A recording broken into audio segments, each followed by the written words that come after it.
saat kita memutuskan untuk studi lanjut, biasanya yang ditakutkan itu ya. Yang ditakutkan adalah penelitian akhir.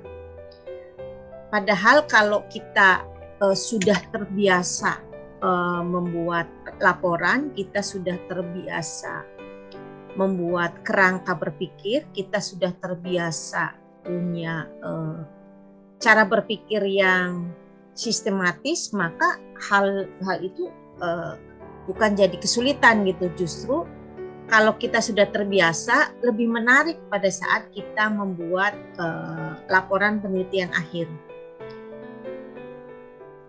Oke, bahwa sumber masalah penelitian yang saya sudah jelaskan kemarin di mahasiswa S1 itu kita masih mengenai fenomena yang ada di lapangan, ya, di sekitar kita, kira-kira apa. Dan untuk mahasiswa strata 1 ini sebenarnya hanya sebagai latihan, jadi metodenya yang penting harus benar. Kalaupun hasilnya kurang tepat atau tidak benar, ya banyak kekurangan, itu tidak jadi persoalan, karena yang terpenting adalah tadi ya proses belajar menggunakan metode penelitian, yang penting caranya benar. Nah, ketika di S2, kita tidak hanya metodenya harus benar, tetapi kita sudah mulai lebih dalam ya dari S1, dan eksplorasi kita harus lebih mendalam lagi daripada pada saat kita di strata 1 ya. Jadi yang kita cari adalah kesenjangan penelitian, risk gap-nya apa. Kalau di S1 ya kita bisa pakai satu variabel ya, satu atau dua variabel, tetapi kalau di S2 sudah lebih complicated ya, sudah lebih rumit dibandingkan dengan yang S1. Jangan sampai laporan penelitian kita adalah tesis rasa skripsi. Ya, kalau skripsi rasa tesis masih oke lah ya, berarti dia memang bisa membuat laporan atau penelitian itu menjadi lebih bermakna, lebih dalam ya, skripsi rasa tesis. Tapi kalau kita jangan sampai tesis rasa skripsi, berarti kita mundur. Ya, jangan sampai kita kayak lulusan SMP tapi cara berpikir kita masih anak SD ya, berarti kita mundur satu tahap. Kemudian kita juga mencari untuk mahasiswa S3 biasanya mencari kesenjangan teori ya, jadi ranahnya sudah lebih tinggi, bukan hanya fenomena ya, tetapi teori-teori yang mungkin yang sudah ada bisa kita sempurnakan, atau teori yang belum ada bisa kita ciptakan.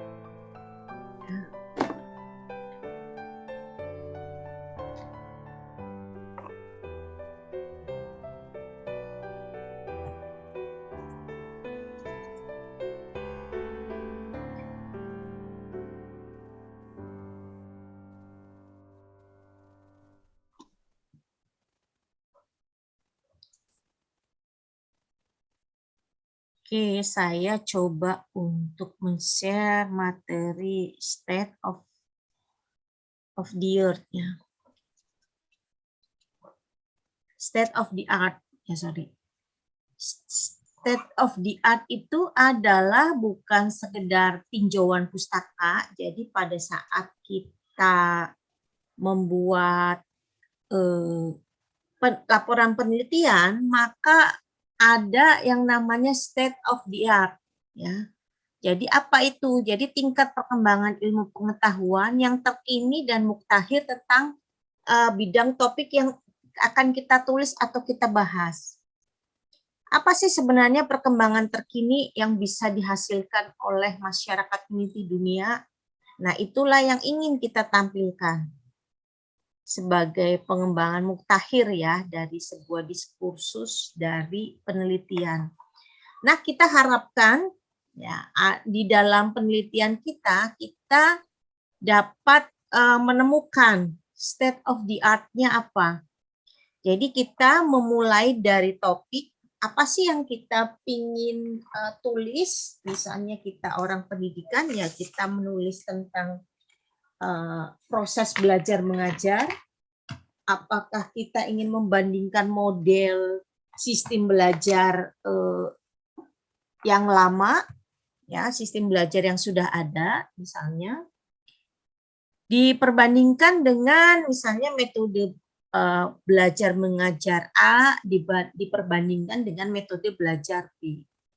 Nah, itulah yang akan kita perbandingkan gitu ya, ada gap di sini. Nah, kalau kita sudah menemukan topik, ya. Halo? Oke ya. Oke, Bu. Lanjut. Ya, kalau kita sudah menemukan topik, satu topik, maka kita harus mencari teorinya, ya.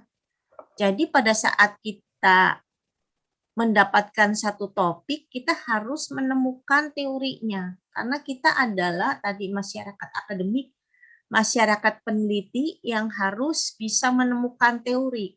Di mana kita bisa menemukan teori, tentu saja kita akan menemukan teori ada di dalam tinjauan pustaka atau literatur review.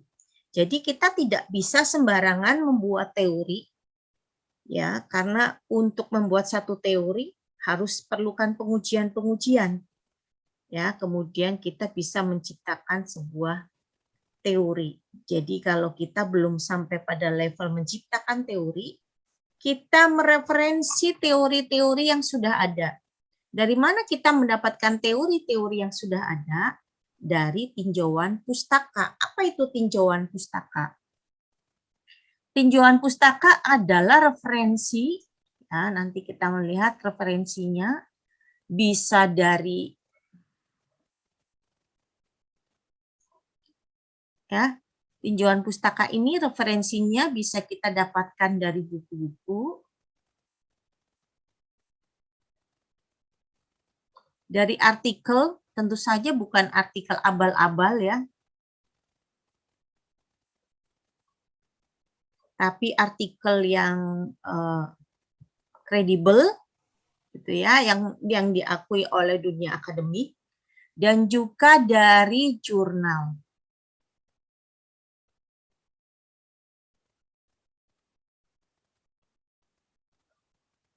Nah, hasil dari tesis kita biasanya yang diharapkan adalah nanti kita akan membuat jurnal.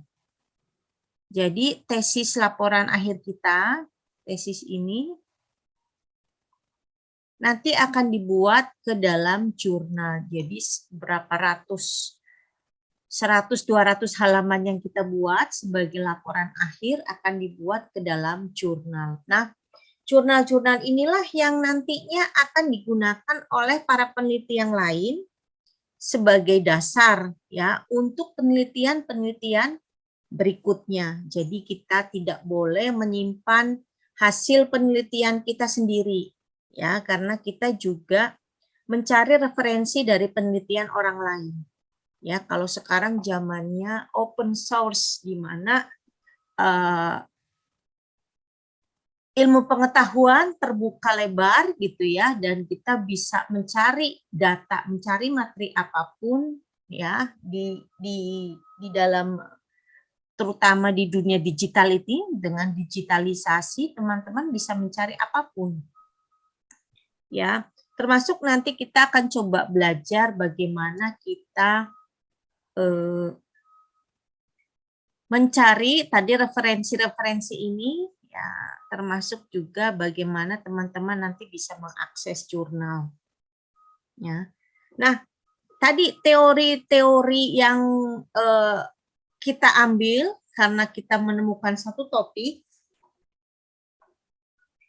Misalnya kita menemukan tentang bahwa pertumbuhan gereja itu ya menurut satu teori adalah antara pertumbuhan fisik dan non fisik ya. Pertumbuhan gereja itu karena adanya pertumbuhan fisik dan non fisik. Apa saja misalnya?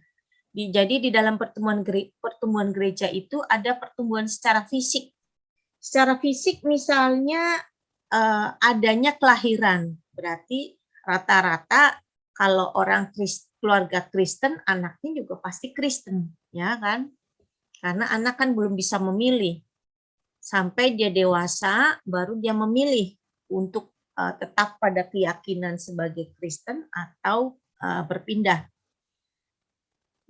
keyakinan. Jadi ini ada secara fisik karena memang ada penambahan anggota keluarga ya karena kelahiran atau karena pernikahan. Jadi terutama di Indonesia ini kan tidak bisa pernikahan beda agama ya, karena negara menetapkan bahwa sahnya sebuah perkawinan itu harus dimulai dengan proses dari lembaga keagamaan dulu ya. Lembaga keagamaan dulu baru bisa ke dalam lembaga negara. Ya, bukan kalau di luar, sehingga orang-orang yang berbeda agama untuk mengikatkan diri ke dalam perkawinan, mereka kemudian ke luar negeri, di mana di luar negeri itu bisa langsung dicatatkan secara negara. Ya, tidak perlu ada pencatatan secara agama. Tetapi kalau di Indonesia kan tidak ya, harus secara agama dulu baru secara negara. Sehingga yang terjadi kalau misalnya ada pasangan yang berpindah agama gitu ya karena pernikahan, misalnya satu Kristen satu Islam, kemudian yang Islam pindah Kristen, disitulah ada pertumbuhan gereja. Sebaliknya juga sama ya. Kalau yang dari Kristen kemudian dia ikut ke dalam agama pasangannya Islam, ya berarti ada penurunan gitu kan secara fisik seperti itu. Tetapi ada juga hal-hal di luar fisik ya yang sifatnya tidak bisa kita jabarkan gitu ya secara fenomena. Ada keajaiban di situ, misalnya seseorang merasakan kasih Tuhan melalui hubungan dengan orang lain seperti itu ya, kemudian dia berpindah keyakinan gitu ya, kalau kita bahasanya seperti itu, karena dia merasakan kasih Yesus, kemudian dia berpindah keyakinan. Itulah yang menambah pertumbuhan gereja ya. Tetapi bisa saja pertumbuhan gereja dianggap kayak saya orang HKBP kemudian bergereja di GKI, ya mungkin di GKI dianggap sebagai pertambahan jemaat. Ya bisa saja kemudian saya beribadah ke tempat lain yang lebih dekat, misalnya ya saya ke GBI, berarti bisa saja saya bergereja di 3 tempat. Apakah ini dihitung ke dalam pertumbuhan gereja masing-masing? Ya kan bisa saja HKBP mengakui saya sebagai jemaat, kemudian GKI mengakui saya sebagai jemaat, dan satu lagi misalnya di karismatik, misalnya ya saya suka iseng ke karismatik, ada 3 gitu ya keanggotaan. Apakah itu yang disebut dengan pertumbuhan gereja misalnya seperti itu ya? Kita berbicara di luar itu. Tetapi kemudian ada fenomena ya, itu kan tadi ya. Nah, itu tadi secara teori bahwa tadi pertumbuhan gereja fisik dan non fisik dalam kondisi sebelum pandemi. Tetapi ternyata dengan adanya pandemi ya, yang terjadi adalah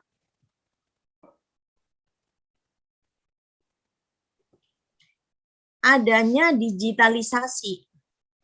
Sehingga ya semua ini dipaksa, semua harus dari rumah, work from home, sekolah dari rumah, ya, sehingga memaksakan semua harus dilakukan secara digital. Ya, kemudian berkembanglah teknologi yang luar biasa. Ya. Internet of Things sangat-sangat berkembang luar biasa, sehingga akhirnya di dalam kehidupan kita bergereja pun kita mengalami adaptasi. Ya, adaptasinya apa? Bahwa karena secara fisik tidak bisa bertemu satu sama lain di gereja, kemudian dibuatlah gereja-gereja digital. Ya, setiap gereja kemudian mempersiapkan diri, bisa ibadah secara online secara langsung gitu ya, ada juga yang sifatnya recording ya. Dan kondisi ini banyak membuat kita bisa melihat dengan cara melihat view ya. Biasanya ini yang sangat booming adalah gereja-gereja YouTube ya, di mana kita bisa melihat apa yang dipertontonkan atau apa yang ditampilkan di dalam ibadah di gereja dengan yang namanya view. Berapa sih view-nya? Apakah menjadi viral? Ya. Apakah jemaat kita bertumbuh? Apakah ada pertambahan jemaat? Ya, karena mungkin misalnya di satu gereja orang-orang yang berkecimpung di teknologi banyak dan gereja tersebut concern ya terhadap adaptasi teknologi. Kemudian view-nya jadi tinggi. Ya. Subscriber-nya jadi tinggi. Ya, cara yang paling mudah untuk kita melihat digitalisasi gereja kan kita melihat dari situ ya, views-nya berapa, kemudian subscriber-nya berapa, apakah bertambah terus gitu. Apakah dia nilainya sebanding dengan kira-kira total jemaat. Ya, misalnya total jemaat 1.000 tetapi subscriber-nya bisa 3.000. Jadi sebenarnya penambahan 2.000 ini siapa? Ya, apakah ada keluarga jemaat atau karena tadi ya video ibadah yang kita tampilkan menarik gitu ya, menarik dan tampilannya bagus gitu ya, kualitas videonya bagus, kualitas audionya bagus sehingga orang tertarik gitu. Nah ini berarti ada fenomena baru di sini ya, ada fenomena baru tentang ya, jadi ada gap fenomena baru tentang ini tadi digitalisasi gereja karena kondisi pandemi. Kalau tidak pandemi, mungkin gereja tidak hanya sedikit gereja yang menjamah untuk memberikan video-video ibadah, video-video pembelajaran firman ya di dalam media sosial. Ya, tetapi sekarang kalau gereja tidak selesai handphone? belum kan? Udah tadi? Tunggu ya. Udah.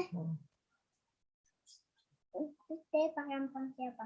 Pakai handphone kakak dulu bentar lagi. Sorry. Ya, itulah yang terjadi. Jadi kalau kita tidak beradaptasi terhadap digitalisasi, jadi ya, kemudian kalau kita melakukan survei kepada jemaat kita terhadap kualitas maupun konten video kita, sorry.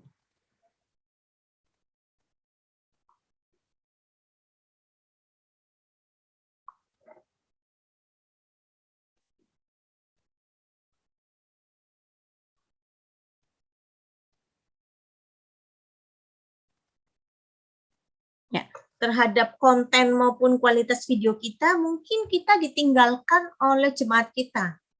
Ya, jadi kita bisa melihat sebenarnya berapa sih loyalis jemaat kita. Lah itulah yang terjadi. Dan bahwa kemudian kita tadi meneliti adanya fenomena ya, fenomena secara empiris tadi pertumbuhan jemaat karena akibat digitalisasi ini. Nah, kita bisa membuat satu penelitian ya yang bisa membuat novelty, kebaruan yang belum ada sebelumnya. Karena memang masa pandemi ini kan baru ada saat sekarang ya, kita jalani 2 tahun, ada novelty, ada kebaruan. Nah inilah yang bisa kita buatkan penelitian gitu ya, supaya teman-teman kalau kita menulis sesuatu yang baru, ya, sesuatu yang punya kebaruan, yang novelty, pasti menarik. Dan pembimbing pasti senang, ya. Dan itu bisa saja tidak menjadi perdebatan gitu ya, mungkin perdebatannya hanya teori, justru menjadi diskusi yang menarik karena memang itu hal yang baru, seperti itu ya. Maka tinjauan pustaka, ya, maka literatur review, bukan literatur studi ya,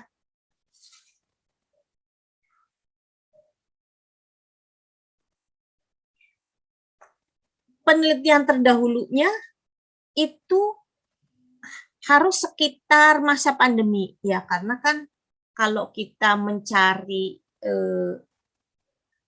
apa yang terjadi sebelumnya, karena memang walaupun itu satu fenomena yang baru, tetapi ada penelitian sebelumnya ya, penelitian sebelumnya tentang gap teorinya seperti apa, tetapi kemudian muncul fenomena baru.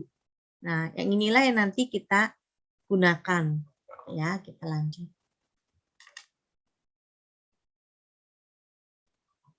Jadi ada perkembangan terkini dan saya yakin ini sangat menarik. Sesuatu yang menarik, ya teman-teman, pasti ya, membuat pembimbing kita juga tertarik gitu ya, karena kita sendiri tidak tahu ini arahnya mau kemana, karena belum ada penelitian yang terdahulu ya mengenai tadi yang fenomena mengenai digitalisasi gereja.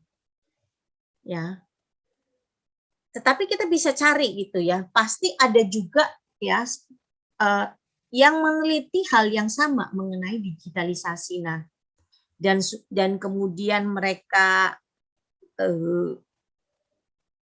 membuat ke dalam jurnal yang perlu nanti kita cari gitu ya.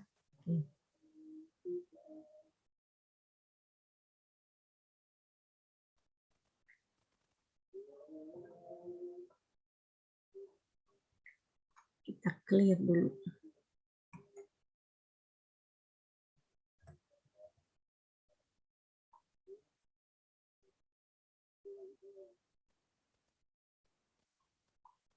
Bagaimana kita menyusun teori ya untuk mendapatkan state of the art ya. Caranya ya teman-teman harus membaca dan membaca. Karena ini saya katakan sebagai penelitian ilmiah ya. Teman-teman harus membaca. Cara tips untuk kita bisa mendapatkan satu state of the art ya. Begitu teman-teman membaca, teman-teman bisa membuat matriks seperti ini. Ya, jadi misalnya kita membuat satu teori, ya tokohnya siapa? Bukan membuat satu teori, misalnya kita mendapatkan mencari grand teori tentang sesuatu gitu ya. Kemudian kita tulis ini tokohnya siapa? Tokohnya siapa, kemudian grand teori, ya teori besarnya itu apa sih yang disebutkan oleh tokoh si A ini. Nah, kita tuliskan ya referensinya bahwa ini tentang studi tentang agama ya, agama secara sosial dan antropologi. Jadi ini pendekatan literatur ya mengenai simbol dan teori ya. Studi teori agama ya dalam ilmu sosial dan antropologi. Kira-kira seperti itu dari Skorupski. Kemudian ada literatur lain misalnya ya, ada 4 tokoh ini dia juga punya teori bahwa misalnya agama itu berhubungan dengan yang lain, misalnya dengan politik, ekonomi, pertanian dan sebagainya, ritual dan sebagainya ya. Itu satu teori. Referensinya adanya teori ya, teori agama primitif ya. Kemudian perilaku Ya, kemudian pandangan dunia tentang mengajar gitu ya, ini dari New York, Liverite gitu ya. Kemudian ini ada tokoh dan seterusnya. Jadi yang harus kita buat adalah membuat matrik, teman-teman. Jadi apa sih? Kalau kita mau membuat mengenai motivasi, bagaimana meningkatkan motivasi anak-anak sekolah, ya, supaya rajin belajar di masa pandemi. Nah, teman-teman harus mencari teori besarnya. Teori besarnya apa ya? Motivasi. Ya, kita cari beberapa tokoh tentang motivasi. Kemudian apa sih yang disebutkan teori motivasinya apa? Nah, referensinya tadi jurnalnya di mana atau bukunya yang mana? Ya, kemudian dari teori motivasi itu ada mungkin misalnya teori motivasi khusus, teori motivasi atau psikologi anak, karena kita tadi mau melihat motivasi anak, ya kita perlu psikologi anak, ya psikologi anak, maka kita mencari tokohnya siapa, kemudian apa sih yang diceritakan di dalam psikologi anak itu, ya bagaimana membuat anak ini termotivasi apa, ya referensinya dari mana, bukunya apa, tahun berapa, seperti itu. Jadi kita harus merunut gitu ya, merunut teori-teorinya dulu. Kira-kira seperti apa sih ya teori tentang meningkatkan motivasi siswa ya di dalam proses pembelajaran jarak jauh ya, misalnya PJJ apa ya? PJJ ya, jarak jauh. Bagaimana kita meningkatkan. Dan sekarang misalnya kemudian dibuatlah ada model pembelajaran hybrid learning. Nah, kita bisa kita bisa tambahkan di sini bahwa adanya pandemi ini kemudian ada model hybrid learning. Apakah hybrid learning ini bisa kita terapkan di sekolah kita? Ya, misalnya padahal sekolah kita ini di daerah pinggiran yang susah sinyal, yang pertama misalnya sinyalnya susah, kemudian yang kedua ekonomi dari murid kita ini tidak cukup bagus gitu, nggak punya handphone gitu ya, atau handphonenya ada pun bukan handphone Android, sehingga harus dipikirkan bagaimana caranya ya anak-anak ini bisa belajar pada masa pandemi. Nah, teman-teman bisa mencari referensi lain. Referensi lainnya apa yang peneliti lain lakukan, ya, yang kondisinya hampir sama. Nah, itulah yang bisa kita cari ya dari teori-teori yang sudah ada. Oke. Kemudian kita membuat riset ya, bukan membuat riset, kita mencari riset terdahulu ya, studi review. Jadi riset pendahulu itu berbicara mengenai apa? Tentang meningkatkan motivasi anak di masa pandemi. Ya, misalnya, nah ini ya, kalau ini tentang perilaku seks di Gunung Kemukus, ini saya ambil materinya Pak Febri. Ya, jadi dia menulis dia mencari ya tulisannya Pak Kuncoro ini.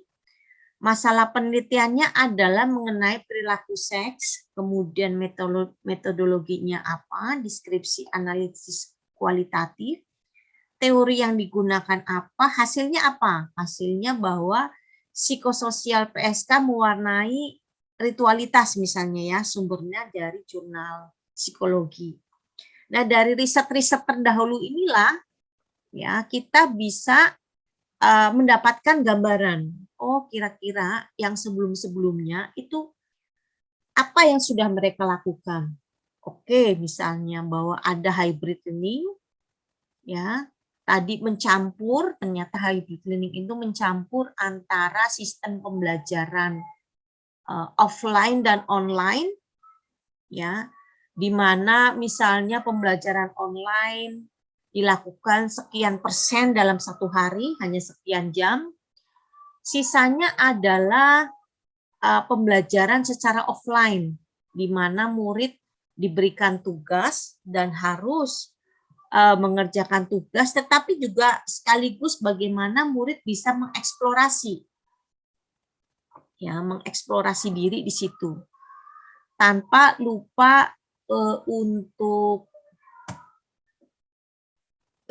guru ya tetap mengawasi murid-muridnya selama proses belajar secara offline, misalnya ya, offline di rumah. Dan juga ada offline di sekolahan ya, di kelas misalnya seperti itu. Apakah itu memungkinkan? Ya, dan kita bisa mencari penelitian-penelitian terdahulu yang seperti apa. Ya. Jadi yang kita lakukan adalah teman-teman kita tadi mencari teori dulu, ya, berangkat dari teori. Setelah teorinya ketemu, baru kita mencari riset terdahulu atau penelitian terdahulu. Ya, biasanya ini ada prasyarat. Pasti di dalam satu penelitian ada namanya penelitian terdahulu. Penelitian terdahulu ini memberikan gambaran bahwa sebelumnya sudah ada yang meneliti mengenai hal yang sama. Kemudian kita mengambil referensi itu, ya, studi review, kita mengambil referensi itu, lalu kita mengatakan apa sih yang membedakan antara penelitian yang terdahulu dengan penelitian yang saya lakukan sekarang. Apakah metodenya yang berbeda? Apakah situasi atau kondisinya yang berbeda? Ya tadi misalnya ya hybrid learning, kemudian diterapkan di daerah pinggiran yang masih ada sinyal, dan bagaimana hybrid learning ini bisa diterapkan di daerah yang susah sinyal dan tadi ekonominya masyarakatnya kurang sehingga mereka tidak familiar dengan penggunaan teknologi handphone. Ya, nah ini apa yang harus kita lakukan? Seperti itu. Ya, kemudian misalnya apakah teman-teman pernah melakukan riset pribadi atau tidak? Kalau tidak ada ya, yang ini kita abaikannya. Oke. Kemudian kita mulai menyusun, ya kita mulai menyusun, ya. Menyusun tadi yang kira-kira apa sih yang kita ingin capai gitu ya dari tadi teori yang sudah ada, kemudian penelitian yang terdahulu, ya. Untuk kita susun gitu ya, untuk kita susun, ya. Mencari gap tadi ya, apakah gap teori ataukah gap fenomena, ya, supaya mendapatkan tadi ya novelty atau kebaruan, karena ini tuntutan untuk di S2 ya, magister, master itu harus ada kebaruan. Nah, bagaimana kita bisa terampil merangkai state of the art ya, paper atau jurnal ya, caranya kita membaca ya, membaca dan membaca lagi ya. Membaca, kemudian kita mengidentifikasi bacaan kita mengklarifikasi bacaan kita, mengulang kembali apa yang kita baca, mensistematisasi bahan bacaan. Jadi kalau kita mendapatkan biasanya untuk S2 jurnal yang menjadi referensi berapa? Kalau S2 minimal mungkin 10-20 ya. Jadi minimal 10-20 teman-teman harus mencari sebagai bahan referensi. Ya, kalau di S3 itu harus sampai 100 mencari referensi yang sama mengenai topik yang kita ambil. Nah, karena begitu banyaknya referensi yang tadi jurnal yang teman-teman baca, ya teman-teman harus membuat ini tadi, mengklasifikasi, identifikasi, klasifikasi, sistematisasi. Kalau enggak teman-teman nanti tidak mendapatkan sari sari dari jurnal yang kita baca sebagai dasar dari penelitian terdahulu kita.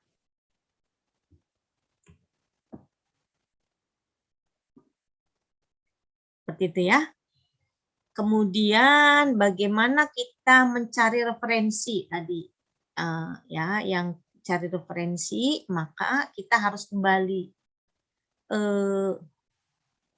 Sebenarnya apa sih yang saya cari, gitu ya, teori yang seperti apa yang kita cari, terus untuk apa kita mencari teori itu, untuk apa sih kita mencari penelitian terdahulu, ya, kalau kita sudah pada tahap bingung, berarti kita sudah mulai ngerti gitu, ya, dan teruskan saja nggak apa-apa kalau sudah bingung, sudah pusing, sudah stres, berarti kita sebenarnya sudah mulai mengerti gitu. Tapi kalau kita nggak merasakan apa-apa, berarti jangan-jangan kita tidak apa namanya, tidak mendapatkan gitu ya, tidak mendapatkan materi gitu.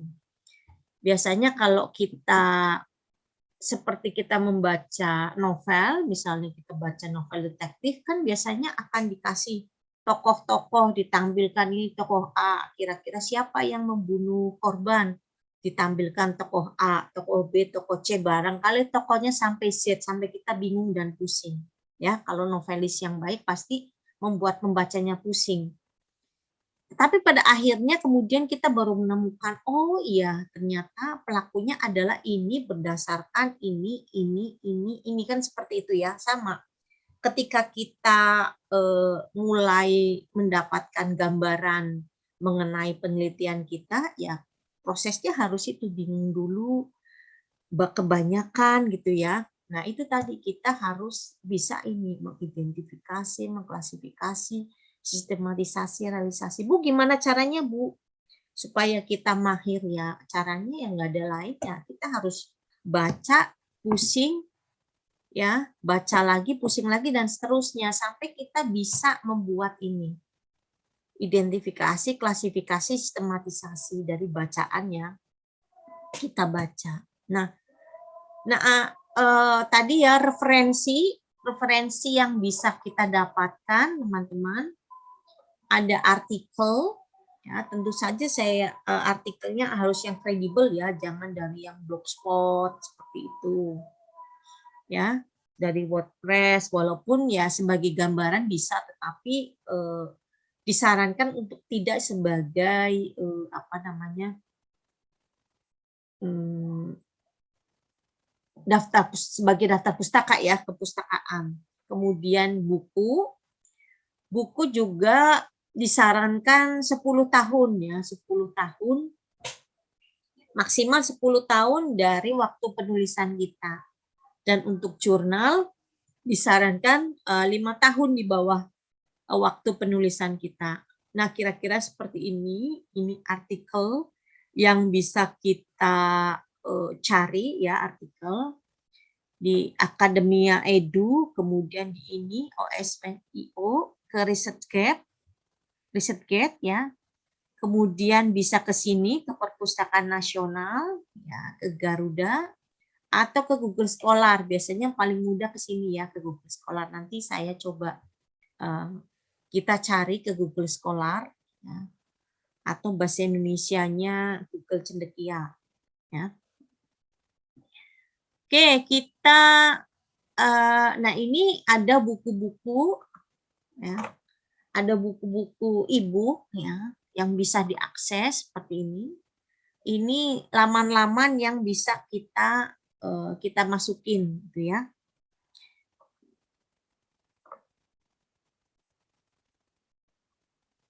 Dan inilah jurnal ya yang bisa, kalau buku elektronik itu kan hanya berisi pemikiran ya, pemikiran dari para penulis yang menulis ya, seperti kita baca buku biasa, bedanya ini e-book gitu ya. Dan memang ada beberapa penelitian yang dimasukkan, tetapi biasanya jarang kita mendapatkan buku yang tadi ya, dari tesis atau dari skripsi kemudian dibikin buku gitu ya, biasanya agak jarang gitu ya. Jadi buku biasanya banyak bercerita mengenai teori-teori ataupun studi kasus. Tetapi kalau jurnal tadi memang ini adalah hasil penelitian. Bisa tadi dari tesis kita, skripsi tesis atau disertasi, atau memang tujuan kita membuat satu penelitian dan dimasukkan ke dalam jurnal. Ya. Ingat teman-teman, kalau tugas Tridharma perguruan tinggi, salah satunya adalah meneliti. Dan hasil penelitian itu outputnya adalah jurnal. Ya, dan ini ada jurnal-jurnal ya yang kredibel. Ya, ada Directory of Open Access Journal, jadi full text ya. Kemudian kalau di Indonesia ada ini ya, Jurnal Sinta, Science dan Teknologi Index. Jadi ini jurnal nasional ya, kita bisa akses. Jadi nanti di Sinta ini ada Sinta 1 sampai Sinta 6 ya, berapa juta gitu. Dan waktunya bisa cukup lama ya untuk bisa masuk ke jurnal-jurnal internasional. Barangkali itu yaitu materi perkuliahan kita, semoga membantu dan bermanfaat. Apabila bermanfaat dan menginspirasi, buat kalian yang belum subscribe, silakan subscribe, berikan like, komen, dan mainkan loncengnya supaya mendapatkan notifikasi. Sampai jumpa di video pembelajaran berikutnya. Salam sukses, salam pembelajar.